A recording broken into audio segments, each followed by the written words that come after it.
दोस्तों welcome to my channel study with Zoeb. दोस्तों आज हम सीखेंगे जीन पियाजे की मशहूर learning theories, cognitive development theories. Jean पियाजे जो थे वो एक स्विस साइकोलॉजिस्ट थे और उन्होंने जो है 1920s में ये थ्योरी डिस्कवर की थी बच्चों के लर्निंग बिहेवियर के बारे में। फिर जो है ना उसने अपना जो फाइनल वर्क है वो 1936 में पेश किया था एक बुक की सूरत में।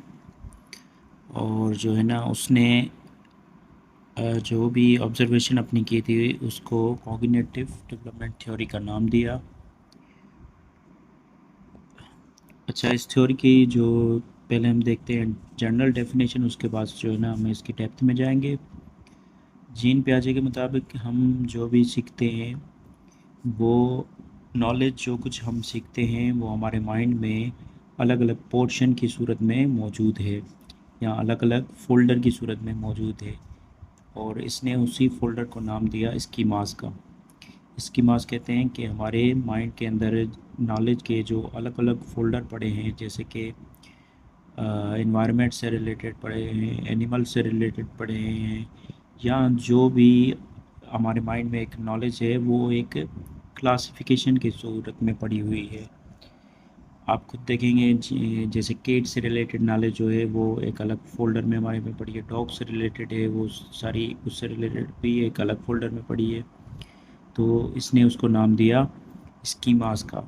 उसके मुताबिक हम जो भी कुछ सीखते हैं या जो भी कुछ ऑब्ज़र्व करते हैं वही नॉलेज एक डिफरेंट जो है ना फ़ोल्डर की सूरत में हमारे माइंड में सेव होती है और इसने उसको नाम स्कीमास का दिया। अब जो है ना हम उसी स्कीमास को इस्तेमाल करते हुए हम जो है ना चीज़ें सीखते हैं और उसी स्कीमास के अंदर जो कि नॉलेज फ़ोल्डर की सूरत में या क्लासिफिकेशन की सूरत में हमारे माइंड के अंदर पड़ी है।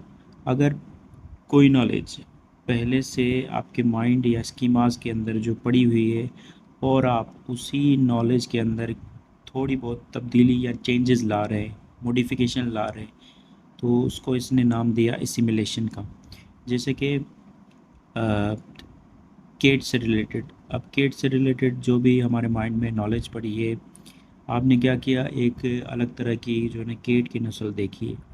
अब आपने फिर जो है ना वो भी नॉलेज अपने माइंड में ऐड कर दी। फिर आपने जो है ना किसी और नस्ल की जो है ना केट देखी या उसकी कोई केट की कोई अलग तरह की प्रॉपर्टी आपने देख ली, वो भी आपने नॉलेज उस केट वाले जो पोर्शन है उसमें सेव कर ली। तो इसको कहते हैं एसिमिलेशन। एसिमिलेशन वो प्रोसेस है जिसमें हम क्या करते हैं कि कोई नॉलेज जो पहले से हमारे माइंड के अंदर मौजूद है, हम उसी नॉलेज में थोड़ी बहुत जो है चेंजेस लाते हैं। जैसे कि एक बच्चा होता है, अब वो पहले पप्पी देखता है, फिर पप्पी देखने के बाद जो है ना वो एक डॉग देखता है, तो वो उसी पप्पी के अंदर जो है ना डॉग को भी शामिल करते हैं कि हाँ ये जो पप्पी है ये डॉग का ही जो है ना एक किस्म है, या डॉग का ही एक जो छोटा सा बच्चा है।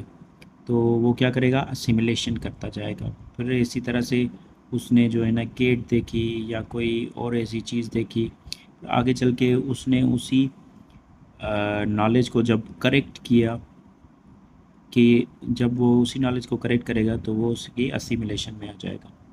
दूसरा, पियाजे के मुताबिक जो बच्चा है वो सीखता है वो अकोमोडेशन के ज़रिए सीखता है। अकोमोडेशन के ज़रिए मतलब ये कि अगर कोई एग्जिस्टिंग नॉलेज जो है वो बिल्कुल किसी सिचुएशन में फ़िट नहीं होती, तो हम जो है ना एक नया स्कीमा या एक नया फ़ोल्डर बनाएंगे।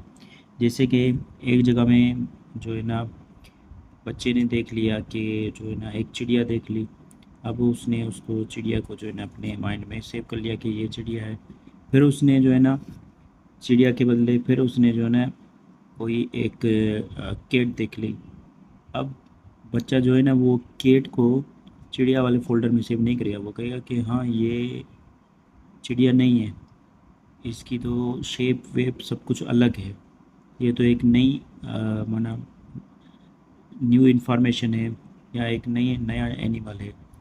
बिल्कुल इसी तरह से फिर जब पहले बच्चा कैट देखेगा, फिर कैट के बाद जब डॉग देखेगा, तो वो उसमें जो है ना कैट वाले फ़ोल्डर में से नहीं, वो अपने एक अलग फ़ोल्डर में रखेगा डॉग को, कि हाँ ये जो कैट है ये डॉग से नहीं मिलती, इसके अलग अलग तरह की फीचर है। तो उसको हम कहते हैं अकोमोडेशन, मतलब कि न्यू इन्फॉर्मेशन ऐड करना। हमारे माइंड के अंदर जो हम न्यू इन्फॉर्मेशन ऐड करते रहते हैं, उसको हम कहते हैं अकोमोडेशन। पियाजे ने लर्निंग को टोटल जो है ना 4 स्टेजेस में डिवाइड किया है। उसके मुताबिक एक बच्चा या एक इंसान जो भी लर्निंग करता है, जो भी कुछ सीखता है, पैदा होने से लेकर बड़े होने, एडल्ट होने तक, उसने उस लर्निंग के जो एजेस हैं उसको 4 स्टेज में डिवाइड किया है। जो पहला स्टेज है उसको उसने नाम दिया सेंसरी मोटर स्टेज। अब इस स्टेज में पैदा होने से लेके 2 साल का जो बच्चे हैं वो आ जाते हैं। जीन पियाजे के मुताबिक इस एज में जो बच्चे होते हैं वो सीखते हैं अपनी सेंसेशन के ज़रिए, या सेंसरी ऑर्गन्स और बॉडी मूवमेंट के ज़रिए सीखते हैं। बच्चे जो है ना वो अपने इर्द गिर्द के माहौल को जानने की कोशिश करते हैं, लेकिन अपने सेंसेस के थ्रू। सेंसेस जो हमारे 5 नेचुरल सेंसेस है, जैसे कि सीइंग हो गया, लिसनिंग हो गया, टेस्टिंग हो गया, टच हो गया, ये सारे हमारे जो है ना 5 जो है ना एक सेंसेस मौजूद होते हैं। हम उसके ज़रिए जो है ना चीज़ों को सीखना शुरू करते हैं।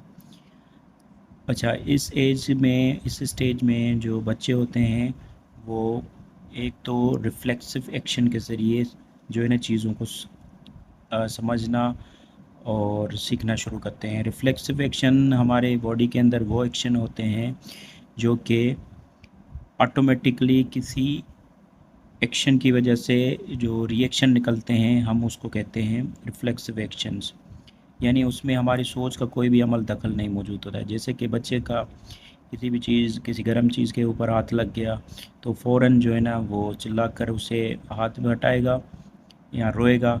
अब इससे जो है ना बच्चा समझ जाएगा कि ये जो चीज़ है ये नुकसानकार है, यानी जो हीट वाली चीज़ है या ये गर्म चीज़ है। और फिर जो है ना कहीं जो है ना बच्चे ने कोई कड़वी चीज़ खा ली या कोई ऐसी चीज़ खा ली जो कि खाने ही वाली ना हो, तब भी वो बच्चा समझ जाएगा टेस्ट के थ्रू कि ये चीज़ खाने वाली नहीं थी। तो बच्चा जो है ना वो अपने रिफ्लेक्सिव एक्शंस के ज़रिए चीज़ों को एक्सप्लोर करना शुरू करता है। और इस एज में ऑब्जेक्ट परमानेंस भी बच्चे के अंदर जो है ना डेवलप होना शुरू होती है। ऑब्जेक्ट परमानेंस कहते हैं कि वो चीज़ें जो कि उसकी नज़र से, या हाँ उसकी नज़र से दूर हों, लेकिन फिर भी उसको ये इल्म होने लगता है कि ऐसी चीज़ें जो उसको नहीं दिखाई देती हैं वो भी शायद मौजूद हैं। दूसरा, इस स्टेज में बच्चे जो होते हैं वो गोल डायरेक्टेड बिहेवियर होता है, यानी किसी एक चीज़ के ऊपर ही इनका जो है ना सारे का सारा जो है ना वो फोकस रहता है। जैसे कि आपने कोई एक जो है ना इसको खिलौना दे दिया या वो होता है, ये चीज़ों को तो अलग अलग तरह से देख नहीं सकते, तो इसलिए किसी एक ही एक्शन के पीछे ये जो है ना पड़े रहे होते हैं। दूसरी जो स्टेज है वो है प्री ऑपरेशनल स्टेज। इस एज में 2 to 7 ईयर्स के बच्चे आ जाते हैं, 2 से 7 साल के बच्चे आ जाते हैं। इस एज की ख़ास बात यह है कि बच्चों के अंदर जो है ना वो लैंग्वेज डेवलपमेंट होना स्टार्ट हो जाती है, और बच्चे जो है अपने आसपास के जो भी माहौल है उसको अल्फाज और इमेजेस के ज़रिए समझना शुरू कर देते हैं। इसमें एज में जो बच्चे होते हैं वो सिंबॉलिक प्ले होते हैं, मतलब कि जो भी अपने आसपास की जो चीज़ें होती हैं, जो ऑब्जेक्ट्स होते हैं, उनके ज़रिए जो है ना अपना मैसेज पहुंचाते हैं, या अपनी जो है ना वो लैंग्वेज या कम्युनिकेशन को ज़ाहिर करते हैं। दूसरा, ये ईगो सेंट्रिज्म होते हैं इस एज में। बच्चे जो है ना इस एज में दूसरों की जो बातें होती है उसको समझने में, या दूसरों की नज़र से चीज़ों को देखने में इनको मुश्किलात होती है। वो सोचते हैं कि जो कुछ हम देख रहे हैं या जो कुछ हम सोच रहे हैं वही सच है, बाकी जो भी लोग कह रहे हैं उनकी जो बात है वो गलत है, तो इसलिए वो बहुत ज़्यादा उनके अंदर ईगो होता है। दूसरा, इस एज में बच्चों के अंदर एनिमिज़्म होता है, मतलब कि वो जो बेजान चीज़ें हैं उनको भी ज़िंदा चीज़ों की तरह समझने लगते हैं। आपने देखा होगा इस एज के जो बच्चे होते हैं वो ज़्यादातर कार्टून में दिलचस्पी लेते हैं, गुड़िया से बात करना शुरू हो जाते हैं और अपने खिलौनों से बात करना शुरू हो जाते हैं। उनको भी बिल्कुल एक जो है ना वो लिविंग थिंग की तरह समझना शुरू करते हैं। और इस एज में जो है ना लैक ऑफ कंजर्वेशन होता है, मतलब कि चीज़ों की सिर्फ एक ही पहलू पर को वो देख पाते हैं, उसको अलग अलग तरह से वो नहीं देख पाते हैं, इसलिए उनके अंदर जो है ना सेंट्रेशन होती है। तीसरी जो स्टेज है वो है कॉन्क्रीट ऑपरेशनल स्टेज। इस एज में 7 to 11 ईयर्स के बच्चे आ जाते हैं, और इस एज में जो बच्चा होता है उसके अंदर लॉजिकल थिंकिंग, यानी कि उसके अंदर जो है ना रीज़न डेवलप होना स्टार्ट हो जाता है। वो अपनी थॉट को जो है ना अच्छे तरीके से पहुंचा सकता है, अपना जो मैसेज है वो अच्छे तरीके से जो है ना बता सकता है, पहुंचा सकता है, और दूसरों की बात भी समझ सकता है। अच्छा, इस स्टेज को कहते हैं कॉन्क्रीट ऑपरेशनल। कॉन्क्रीट ऑपरेशनल का ये मतलब है कि वो सारी चीज़ें जो कुछ बच्चा देख सकता है अपने आसपास के इन्वायरमेंट में, उसके बारे में जो है ना उसकी थिंकिंग और उसका जो रीज़न है वो डेवलप हो सकता है, उसका लॉजिक बना सकता है। ना कि उन चीज़ों के बारे में जो उसको अभी दिख नहीं रही है, उनके बारे में जो है ना वो बच्चे इस एज में अभी सही से नहीं सीख पाते, और ना ही जो है ना उन चीज़ों के बारे में ये नॉलेज जो है ना अपनी तरफ से बना सकते हैं। इस एज की जो क्वालिटीज़ हैं वो ये है कि बच्चों के अंदर कंजर्वेशन आ जाती है, मतलब कि चीज़ों के अंदर जो है ना कम और ज़्यादा का जो फ़र्क है वो आसानी से कर सकते हैं, क्लासिफिकेशन कर सकते हैं। जो अलग अलग तरह की जो चीज़ें होती है उनकी पहचान बच्चे जो है ना वो आसानी से कर सकते हैं। मिक्स नहीं कर पाते, नहीं करेंगे कि जैसे कि उसने डिफरेंट तरह के जो खिलौने होते हैं, आपने एक खिलौना उसको दिखाया, वो उसके ज़हन में पता है कि ये खिलौना ऐसा है, और फिर अलग दिखाया तो वो उसमें फ़र्क कर पाएगा। यानी चीज़ों के दरमियान इस एज में जो है ना वो आसानी से जो है ना क्लासिफाई कर देगा। दूसरा, डिसेंट्रेशन आ जाता है इस एज में 7 to 11 ईयर्स में, कि बच्चे जो है ना वो एक ही प्रॉब्लम या एक ही चीज़ को जो है ना वो अलग अलग तरीक़ों से आसानी से देख सकता है, अलग अलग तरीक़ों से सोच भी सकता है। रिवर्सिबिलिटी भी आ जाती है इस एज में, कि कोई अमल हो रहा है और उसी अमल का जो है ना उलट वो भी बच्चा जो है ना आसानी से अपनी तरफ से कर लेगा। जैसे कि आपने यहाँ पे जाकर उसको स्कूल तक बच्चे को छोड़ कर आए, घर से आप छोड़ कर आएँ, फिर बस उस बच्चे को जो है ना ये समझ में आ जाएगा कि यही रास्ता जो स्कूल से घर जाता है, जो घर से स्कूल की तरफ जाता है, अब वही सेम रास्ता जो है ना हमें घर की तरफ भी लेकर जाएगा। तो उसको कहते हैं रिवर्सिबिलिटी, यानी कोई अमल उसका जो उलट होता है वो बच्चे रिवर्स वो आसानी से एज में समझ जाएंगे। जो लास्ट स्टेज है वो है फॉर्मर ऑपरेशनल स्टेज। इस एज में 12 साल से लेके ऑनवर्ड जो भी हैं वो आ जाते हैं। अच्छा, इस एज के जो बच्चे होते हैं उनके अंदर जो है ना बिल्कुल ही जो है ना वो लॉजिकल थिंकिंग डेवलप हो चुकी होती है, वो ज़हनी तौर पर बड़े ही जो है ना होशियार हो जाते हैं, और जो है ना आसानी से उनके अंदर जो है ना वो एब्स्ट्रैक्ट और हाइपोथेटिकल थिंकिंग आ जाती है। एब्स्ट्रैक्ट थिंकिंग कहते हैं कि उन चीज़ों के बारे में सोचना और इमेजिन करना जो कि हमारे फिज़िकल वर्ल्ड में हमें दिखाई ना दें, लेकिन फिर भी जो है ना हम उनके बारे में जो है ना सोच सकें। जैसा कि फ़िलासफ़ी हो गई, मोरल वैल्यूज़ हो गए, सोशल वैल्यूज़ हो गए, और जो है ना एथिकल वैल्यूज़ हो गए। इसके बारे में जो कुछ भी हमारे थ्योरी पढ़ते हैं उनको जो है ना बच्चा वो उनके उसके बारे में हम जो भी बच्चों को सिखाते हैं, समझाते हैं, वो आराम से जो है ना बच्चे सीख जाते हैं। दूसरा, इस एज के बच्चों में जो है ना डिडक्टिव लॉजिक हो जाता है, यानी वो चीज़ों को जर्नल एस्पेक्ट से लेकर वो स्पेसिफिक एस्पेक्ट में समझ सकते हैं। चीज़ों की एक जो है ना जनरल प्रिंसिपल है उसमें से वो स्पेसिफिक या एक मखसूस जो नुक्ता है वो खुद ही ढूंढ लेंगे। और इस एज में जो बच्चे के अंदर जो ना हाइपोथेटिकल रीजनिंग भी आ जाती है। हाइपोथेटिकल रीजनिंग यानी कि मफरूज़ा, कि अगर इस सिचुएशन में ये होगा तो उसका जो है ना एक पॉसिबल कॉन्सिक्वेंस या पॉसिबल जवाब क्या हो सकता है। जैसे कि अगर 2050 तक जो है ना वो दुनिया में टेक्नोलॉजी एआई इतनी बढ़ेगी तो फिर ह्यूमन का क्या होगा, या जो है ना फिर हमारी कौन कौन सी जॉब जो है ना वो जा सकती हैं। अब इस तरह की जो भी थिंकिंग है वो हाइपोथेटिकल रीजनिंग कहते हैं इसको। अच्छा, और इस एज में जो बच्चा होता है उसके अंदर जो है ना प्रॉब्लम सॉल्विंग वाली स्किल आ जाती है, मतलब कि वो ईज़िली से जो भी प्रॉब्लम्स होते हैं उनको सॉल्व कर सकता है, चाहे वो एकेडमिक हो या जो अपने रियल लाइफ से रिलेटेड जो भी प्रॉब्लम हो सोसाइटी में, या उस रियल प्रैक्टिकल लाइफ में जो भी प्रॉब्लम हो उसको वो खुद ही सॉल्व करना स्टार्ट कर देता है।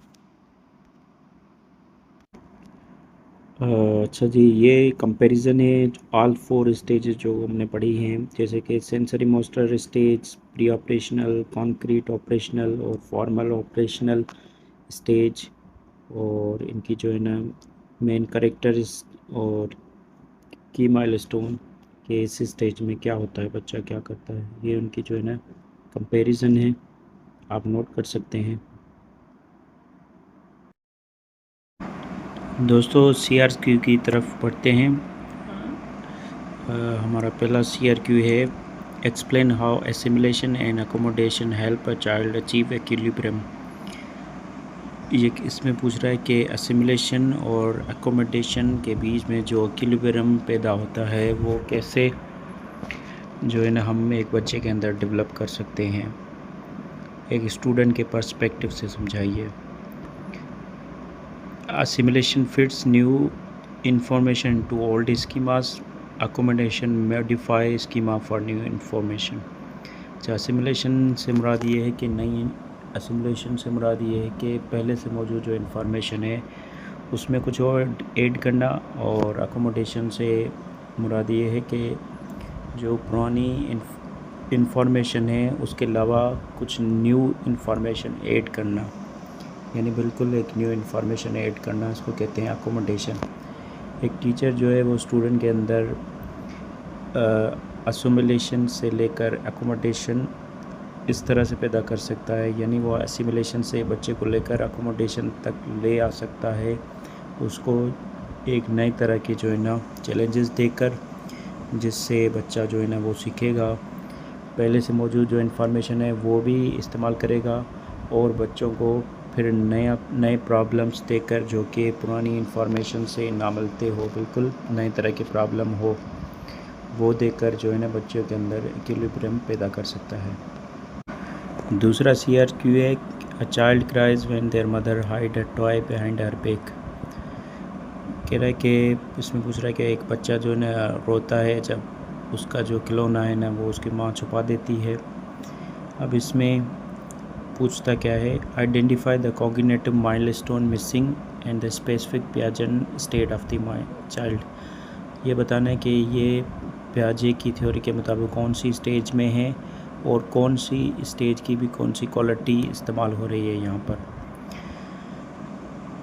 Answer is the child lake object permanence and is in the sensory motor stage. अब इस स्टेज में बच्चा जो है वो सेंसरी मोटर स्टेज में है, क्योंकि सेंसरी मोटर स्टेज में बच्चे के अंदर ऑब्जेक्ट परमानेंस नहीं होती, मतलब कि अगर आप उसको खिलौना देकर फिर आप छुपा लेंगे तो वो ये नहीं समझेगा कि ये खिलौना छुपा लिया गया है, बल्कि वो ये समझेगा कि ये खिलौना था ही नहीं, तो उसको कहते हैं ऑब्जेक्ट परमानेंस। तीसरा CRQ है a grade 3 student believe a tall glass hold more water than a short wide one even if they saw the water being poured. इसमें पूछ रहा है, ये सिनेरियो है कि एक तीसरी क्लास का बच्चा है जिसके मुताबिक जो गिलास साइज़ में बड़ा है उसके अंदर ज़्यादा पानी आएगा, जबकि जो गिलास छोटा है लेकिन चौड़ा है उसके अंदर जो है ना पानी कम आ सकता है। और बच्चा वो ये भी देख रहा है कि एक गिलास के अंदर जो है ना पानी डाला जा रहा है। तो पियाजे की थ्योरी के मुताबिक ये कौन सी स्टेज में बच्चा है, और इस सिनेरियो को एक्सप्लेन करें।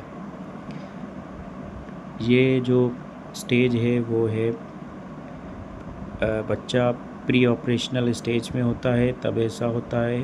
और ये जो कलर टी होती है वो है कंजर्वेशन स्टेट में ये होता है कि बच्चा जो है ना वो चीज़ों के बीच में कम या ज़्यादा का फ़र्क जो है ना वो मुश्किल से कर पा रहा होता है। जो चौथा CRQ है वो पूछ रहा है कि how does hypothetical reasoning differ in high school, कि हाई स्कूल के अंदर जो हाइपोथेटिकल रीजनिंग होती है वो किस तरह से बच्चों की आम सोच से मुख्तलिफ होती है। हाइपोथेटिकल रीजनिंग कहते हैं ability to think about what if scenarios, मतलब कि बच्चों की वो एबिलिटी जिसमें ये सोचते हैं अलग अलग केसेस के बारे में जो कि रियल लाइफ में तो ना मौजूद हो लेकिन पहले उनके माइंड में मौजूद हो कि अगर ये सिचुएशन हो गई तो उसमें क्या क्या किया जा सकता है। इसको कहते हैं व्हाट इफ़ सिनेरियोस।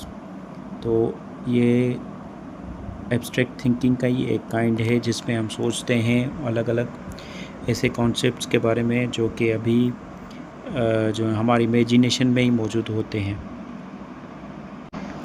आखिरी जो हमारा CRQ है वो है हाउ डज़ पियाजे सपोर्ट स्टूडेंट सेंटर लर्निंग।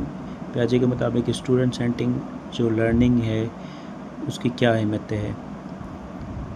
अच्छा, पियाजे के मुताबिक जो स्टूडेंट सेंट्रल लर्निंग है वो बहुत ज़रूरी है, क्योंकि जो बच्चा होता है वो ज़्यादातर सीखता ही तब है जब वो खुद डिस्कवर चीज़ों को करता है और ख़ुद से अपने जो है ना नॉलेज बनाना शुरू करता है, मतलब चीज़ों को समझ के फिर जो है ना अपनी तरफ से जो वो नॉलेज बनाता है, कॉन्सेप्ट बनाता है, तभी बच्चा जो है ना वो ज़्यादा से ज़्यादा सीखता है। So thank you very much. ये थे आज की हमारी क्लास जो है ना हमने सीखी थी कॉग्निटिव डेवलपमेंट थ्योरी के बारे में। तब तक के लिए मुझे इजाज़त दीजिए और प्लीज़ सब्सक्राइब ज़रूर करिए ये चैनल अगर आपको ये वीडियो अच्छी लगी हो। तब तक के लिए अल्लाह हाफ़िज़।